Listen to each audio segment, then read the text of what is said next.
Greetings, YouTubians, and welcome back to Wayne Sharp World, where today I am finally getting around to reviewing the one knife I bought at Blade Show 2023 down in Atlanta, Georgia. Now, as a lot of you guys know, I've been at the last couple Blade shows. I was at Blade Show West late last year and Blade Show this year. Blade Show West, I spent a good amount of money at, like well over $1,000, which is a lot for me. Some people spend a lot more.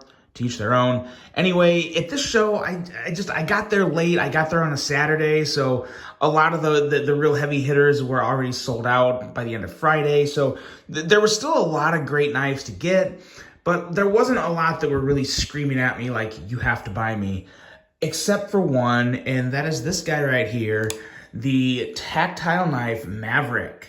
Now, before I go any further into this review, I'd like to thank you guys for tuning in today. If you like what you see, please do me a huge favor, hit that subscribe button, follow along, and I will continue to bring you the content. Now, let's take a look at some overall specs on this knife right here.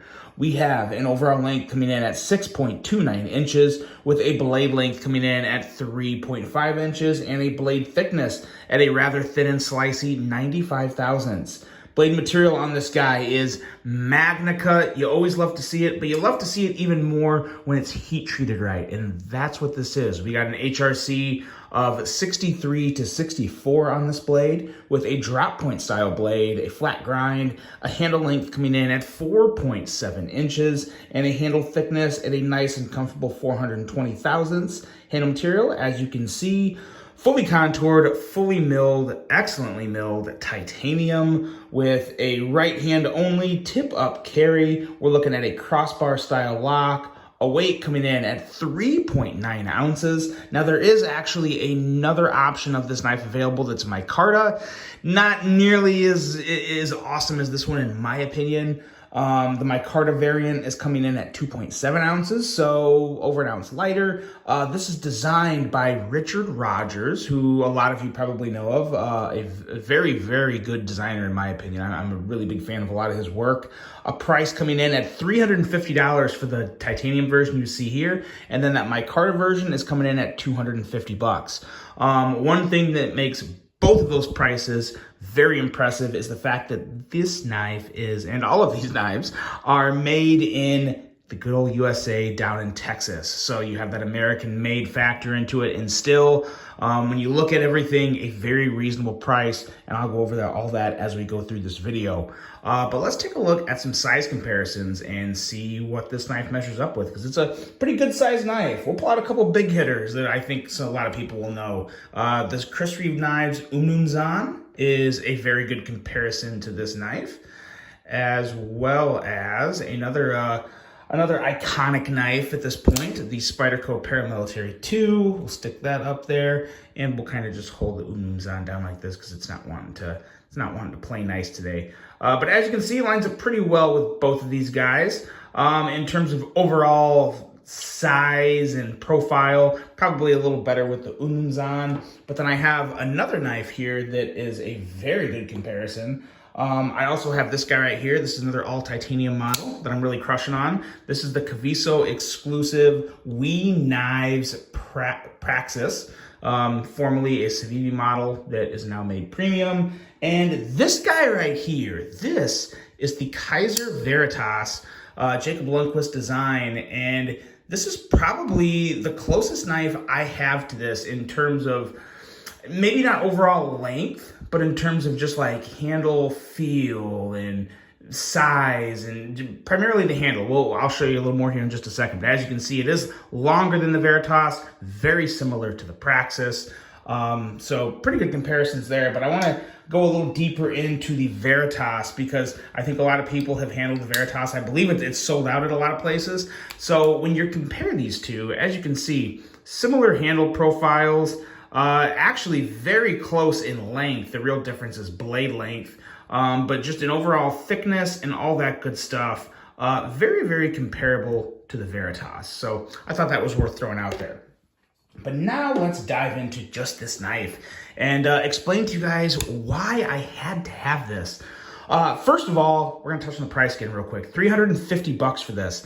So this is what makes this knife a phenomenal deal at $350. One, most importantly, the American-made aspect. It's not cheap to manufacture things in America. But then when you take a premium steel like MagnaCut and put the proper time into heat treating it, and when you heat treat it in a certain HRC, that can also make things like grinding and actually making the blade what it is a little more difficult. So you have that element, and then you have the handle.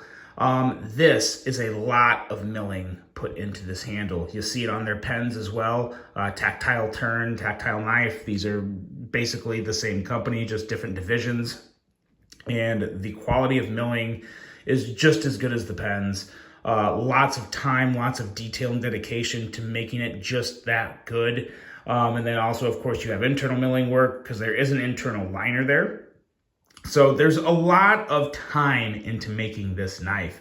And then, of course, you also have a renowned designer, Richard Rogers, who's going to get his cut. So all those things factor into making a knife that is extremely high quality, durable, done the right way with the right materials. That all adds up to a good chunk of money. So $350 for this is 100% good to go all day, in my opinion. And now let's get into just more of the Wayne Sharp World Style overview and just talk about other things that just really make this knife so good for me. And a lot of it does start with this blade. It's a really good length at 3.5 inches. MagnaCut's always going to be a winner for me, especially when it's heat treated right. And it's just a simple, sleek drop point, but you really do get that Richard Rogers design language. It comes through very well in this design. And like I've said before, I'm a big fan of Richard Rogers designs in general. Another very noticeable model that he's designed is the CRKT CEO. That's one that I think probably come to mind for most people. And then there are some other designs he's come out with. There's actually a lot more than just these two. I'm kind of struggling to think of all of them right off the top of my head. But he's been around the industry in a long time. He makes phenomenal customs. And I'm really happy to see more of his designs coming out into the production world. But the blade itself is just, it's very nice. It's very, I wouldn't say extremely slicey, but I would definitely call it slicey. Thin blade, an edge of around 20 thousandths. So plenty good to go there in terms of proper cutting geometry. It's going to do the job for you and handle pretty much everything with no issue whatsoever. Going to be a breeze to cut with this knife, so no worries there. Handle, it just feels excellent.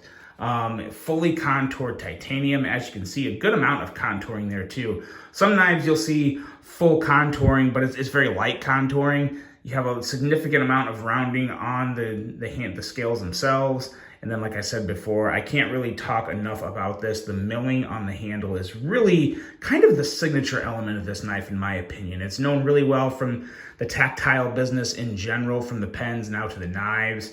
It's just a trademark that I really hope they keep going with, because there's very few. There's no other knives with this type of milling out there outside of Tactile. From what I've handled and what I've seen, it's just a very nice fine texture, and it really does go a long way in adding an extra element to this knife that looks good and of course also feels very good.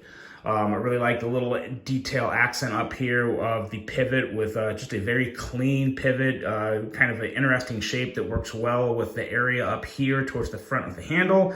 And then on the back, you also have, of course, the screw. And these crossbar studs are very nice. These are a perfect combination of smooth on the top. As you can see, they're nice and domed, but they're very grippy on the side. And I will say, I don't recall these type of crossbar studs on any other knife. I could be wrong. I'll take another look at all my crossbar lock knives, but I haven't seen any with quite this texturing, quite the stair-stepping of the jimping there. As you can see, it's a little different.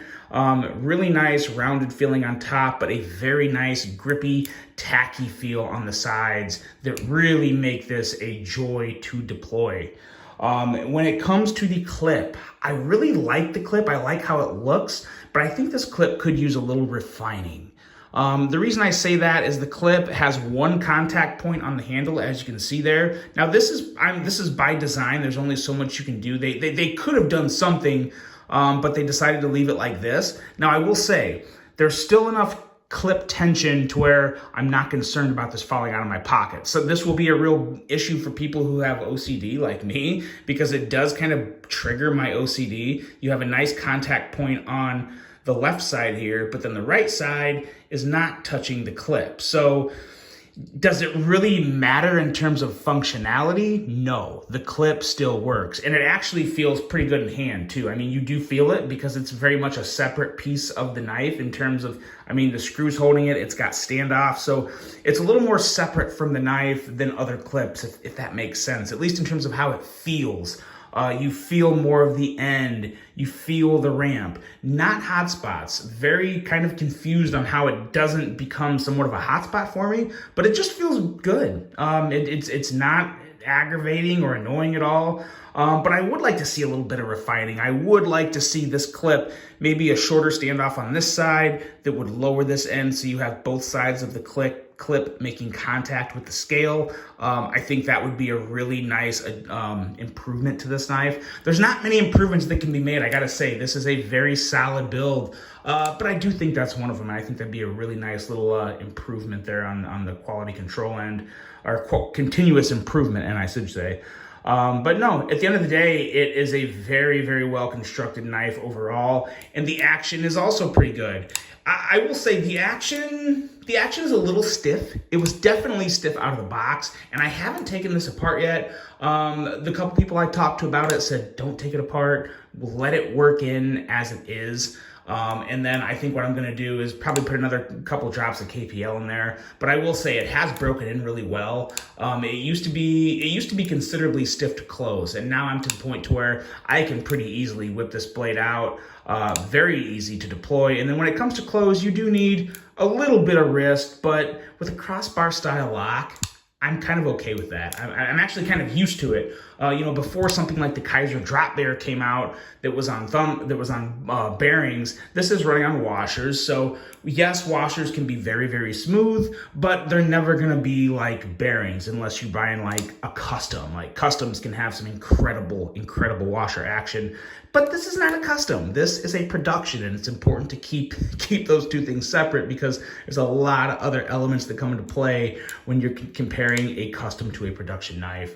But at the end of the day, this is a knife that is an absolute winner for me. It's an easy yes, and it is in the running for knife of the year in its price category for me.